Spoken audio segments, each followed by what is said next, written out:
Hello दोस्तों, हम आपके लिए लेके आए हैं एमसीक्यूज़ लूसेंट एमसीक्यूज़ बुक से क्वेश्चन सीरीज़। हमने इतिहास के क्वेश्चंस की सीरीज़ शुरू कर दी है और हम अब पॉलिटी की सीरीज़ शुरू कर रहे हैं। दोस्तों, सब्सक्राइब करें हमारा चैनल और जुड़े रहें हमारे साथ। हम आपके लिए ऐसे ही वीडियोस लेके आते रहेंगे जिसमें कि प्रीवियस ईयर क्वेश्चन पेपर होंगे और लूसेंट बुक हमने शुरू कर दी है और रिज़ल्ट नोटिफिकेशन या फिर जॉब वैकेंसी के लिए नोटिफिकेशन हम आपके लिए लेते आते रहेंगे। तो आज हम टॉपिक कवर करेंगे कि भारत का संवैधानिक इतिहास, यानी कि जो हिस्ट्री है, हमारे कॉन्स्टिट्यूशन के बिहाइंड जो भी हिस्ट्री है, हम उसके रिलेटेड क्वेश्चंस करेंगे। ठीक है, क्वेश्चन नंबर 1 है, भीमराव अंबेडकर और महात्मा गांधी के मध्य सन 1932 में हस्ताक्षरित पूना समझौते का प्रावधान था। यानी कि जो महात्मा गांधी और भीमराव अंबेडकर जी के बीच में पूना पैक्ट हुआ था 1932 में, उसका प्रावधान क्या था? तो उसका प्रावधान था हरिजनों के लिए आरक्षण सहित संयुक्त निर्वाचन क्षेत्र का, यानी कि जो हरिजन जो कास्ट थी उसके लिए आरक्षण प्राप्त करना और उनके लिए अलग निर्वाचन क्षेत्र बनाना। ठीक है, अगला प्रश्न है, सूची 1 को सूची 2 से मिलाना है। तो सूरत विभाजन कब हुआ?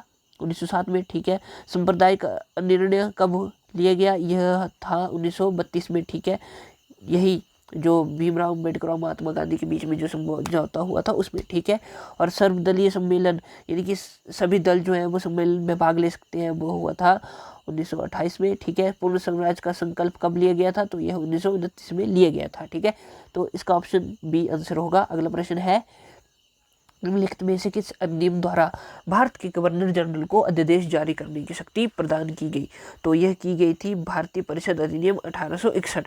1861 जो अधिनियम था उसके अकॉर्डिंग जो गवर्नर जनरल जो है वो अध्यादेश जारी कर सकते थे। ठीक है, अगला क्वेश्चन है, सूची 1 को सूची 2 से मिलाना है। तो अगस्त की घोषणा किसके द्वारा की गई? अगस्त घोषणा किसके द्वारा की गई?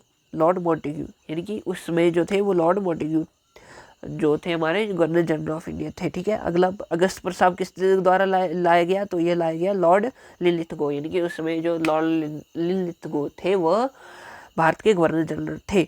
अगला ऑप्शन है, अगस्त संकल्प। संकल्प किसने लिया था? महात्मा गांधी जी ने यह संकल्प लिया था कि हमें अब आज़ादी चाहिए, जिसे हम अगस्त संकल्प के नाम से जानते हैं। और अगला था प्रत्यक्ष कार्यवाही दिवस, तो यह मोहम्मद अली जिन्ना। दोस्तों, इसका आंसर होगा ऑप्शन ए। अगला क्वेश्चन है, रेगुलेटिंग एक्ट कब पारित किया गया था? तो सबसे पहला रेगुलेटिंग एक्ट 1773 ईस्वी में पारित किया गया था। अगला प्रश्न है, भारत के गवर्नर जनरल को किस एक्ट के द्वारा अपनी समिति के निर्णय आविष्कार करने का अधिकार होता है? यानी कि जो उनकी समिति होती है, गवर्नर जनरल की समिति होती है, वो उनकी बात को आविष्कार स्वीकार कर सकते हैं, यानी कि उस बात को मानने से मना कर सकते हैं। तो यह 1886 के अमेंडमेंट एक्ट द्वारा अधिकार मिला था। ठीक है, अगला प्रश्न है, रानी विक्टोरिया को भारत का साम्राज्य नियुक्त कब किया गया था? यानी कि जो महारानी विक्टोरिया है उन्होंने भारत के राजनीति की कमान कब संभाली थी? तो यह संभाली थी 1858 में, यानी कि 1857 की क्रांति के बाद महारानी विक्टोरिया जो थी उन्होंने जो भारत की राजनीतिक बागडोर संभाली थी। अगला प्रश्न है, सम्राज्ञी विक्टोरिया 1858 की घोषणा में भारतीयों को बहुत सी चीजें दिए जाने का आश्वासन दिया था। यानी जब 1858 का जो रेगुलेटिंग एक्ट आया था, या हम कह सकते हैं कि जो 1858 का एक्ट आया था उसमें भारतीयों को बहुत सी चीज़ें दिए जाने का आश्वासन दिया गया था। तो उनमें से क्या क्या थी? रियासतों को हड़पने की नीति समाप्त कर दी जाएगी, हाँ बिल्कुल आश्वासन दिया था, लेकिन वो पूरा नहीं किया गया था। ठीक है, कौन सा शासन पूरा किया था? यानी कि ये सारे आश्वासन तो दिए थे लेकिन पूरा नहीं किया गया था। ये भी पूरा नहीं किया गया था। देशी राजदूतों को यह पूरा किया गया था उन्होंने सिर्फ। भारतीय वो यूरोप की सभी प्रजा को समान कभी नहीं किया उन्होंने समान व्यवहार। ठीक है, भारतीय के सामाजिक वो धार्मिक विश्वासों में कोई हस्तक्षेप नहीं होगा, लेकिन उन्होंने ब्रिटिशर्स ने भारतीय सामाजिक और धार्मिक विश्वासों में हमेशा इंटरफेयर किया। ठीक है, अगला प्रश्न है, पार्लियामेंट सुधार का उद्देश्य क्या था? तो उनका मुख्य उद्देश्य, वैसे तो बहुत सारे उद्देश्य थे लेकिन मुख्य उद्देश्य था पृथक निर्वाचन प्रणाली, यानी कि अलग से निर्वाचन चुनाव करने की प्रणाली, किसके लिए? भारतीयों के लिए। ठीक है, अगला प्रश्न है पार्लियामेंट सुधार किस वर्ष पारित किया गया? तो यह 1909 में पारित किया गया। दोस्तों बहुत ही इंपॉर्टेंट क्वेश्चन है, आप देख रहे होंगे कि IAS UPPS यानी कि पब्लिक सर्विस कमीशन द्वारा हर बार यह क्वेश्चन पूछे गए हैं, कहीं ना कहीं ये पूछे गए हैं। अगला प्रश्न है मुसलमानों के लिए अतिरिक्त निर्वाचन मंडल प्रारंभ में किसके द्वारा चलाया गया था? तो मुसलमानों के लिए अतिरिक्त निर्वाचन मंडल किसके द्वारा चलाया गया था? यह पार्लियामेंट्री सुधार के अकॉर्डिंग चलाया गया था। यहाँ पर इन्होंने क्या किया? मुसलमानों को अलग कर दिया, हिंदुओं को अलग कर दिया गया। अब आपस में हिंदू मुसलमान लड़ते रहेंगे और वह अपना शासन अच्छे से चलाते रहेंगे। अगला प्रश्न है 1909 के इंडियन काउंसिल एक्ट में किस बात की व्यवस्था की गई थी? तो सांप्रदायिक प्रतिनिधित्व, यानी कि वही बात आ गई कि पृथक निर्वाचन प्रणाली, अलग से सांप्रदायिक प्रतिनिधित्व, यानी कि अब भारतीय अपना प्रतिनिधित्व किसी क्षेत्र का प्रतिनिधित्व कर सकते थे। ठीक है, अगला प्रश्न है मॉन्टेग्यू चेम्सफोर्ड सुधार में प्रावधान का सार। तो इसमें यही था कि प्रांतों में दोहरा शासन। ठीक है, प्रांतों में दोहरा शासन यानी कि डायरकी। डायरकी का मतलब है, ये दोहरे शासन का मतलब है जैसे स्टेट में जो गवर्नमेंट होती है वो सेंट्रल गवर्नमेंट होती है ना, सेंटर की, और स्टेट में अलग गवर्नमेंट होती है स्टेट की। तो वो यहाँ पे क्या हो गया? दो गवर्नमेंट है। ठीक है, एक राज्य की गवर्नमेंट है यानी कि स्टेट की गवर्नमेंट, और एक सेंटर की यानी कि केंद्र की। तो हिमाचल प्रदेश की गवर्नमेंट अलग है, केंद्र की गवर्नमेंट अलग है, तो यह दोनों काम करती है, तो इसे हम डायरकी कहते हैं। ठीक है, अगला प्रश्न है 1946 का कैबिनेट मिशन 3 मंत्रियों से गठित था। ठीक है, तो 1946 में जो कैबिनेट मिशन आया था वो 3 व्यक्तियों द्वारा लाया गया था। एक सर पैथिक लॉरेंस थे, AB अलेक्जेंडर थे, सर स्टैनफोर्ड क्रिप्स थे, तभी क्रिप्स मिशन नाम भी पड़ा था उसका। तो इसका ऑप्शन जो है वो डी था। लॉर्ड एमरी जो थे वो इसके सदस्य नहीं थे। ठीक है, अगला प्रश्न है कैबिनेट मिशन योजना के विषय में कौन सा सही नहीं है?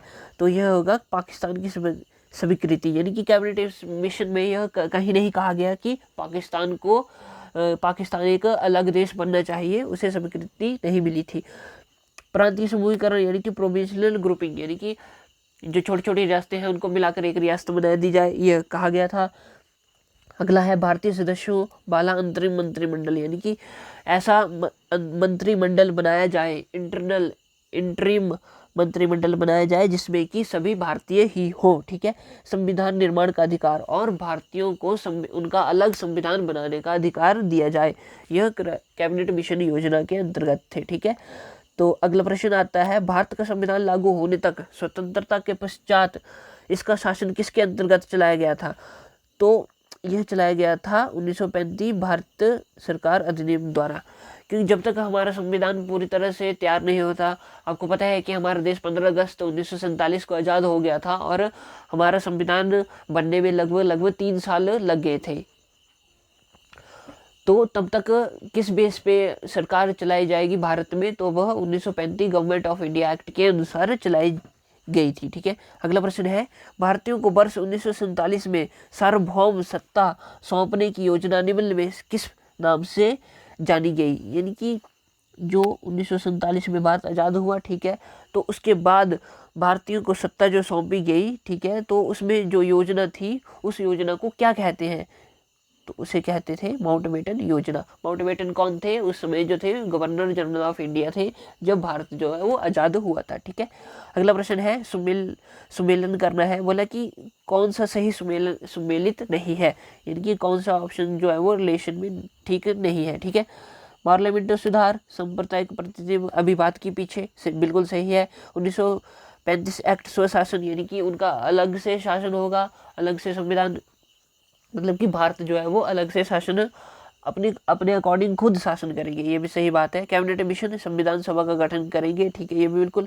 साइमन कमीशन, भारत विभाजन और साइमन कमीशन का आपस में कोई लेना देना नहीं है, तो इसका ऑप्शन डी सही है। अगला प्रश्न है, ये सूची 2 से मिलान करना है। तो पार्लियामेंट सुधार, अभी बताया कि पार्लियामेंट सुधार में क्या था?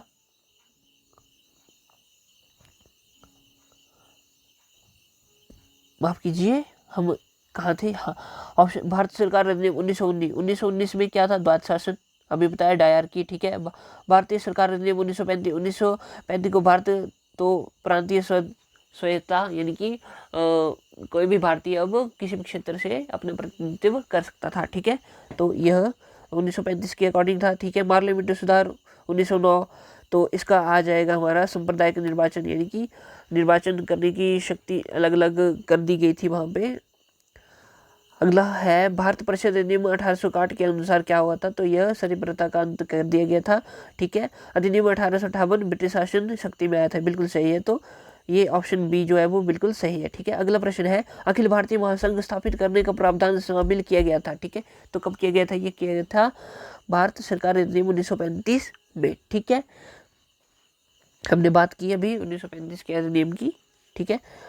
और डिटेल में हम बात करेंगे जब हम एमसीक्यूज का जो सीरीज़ है ये ख़त्म हो जाएगी, उसके बाद हम थ्योरी की जो सीरीज़ है वो स्टार्ट करेंगे, ठीक है। अगला प्रश्न है निम्नलिखित में से किस अधिनियम ने केंद्र में द्वैत शासन प्रणाली को स्थापित किया, तो यह किया था भारत शासन अधिनियम 1935 यानी कि 1935 गवर्नमेंट ऑफ इंडिया एक्ट के अनुसार द्वैत शासन प्रणाली को स्थापित किया था, ठीक है।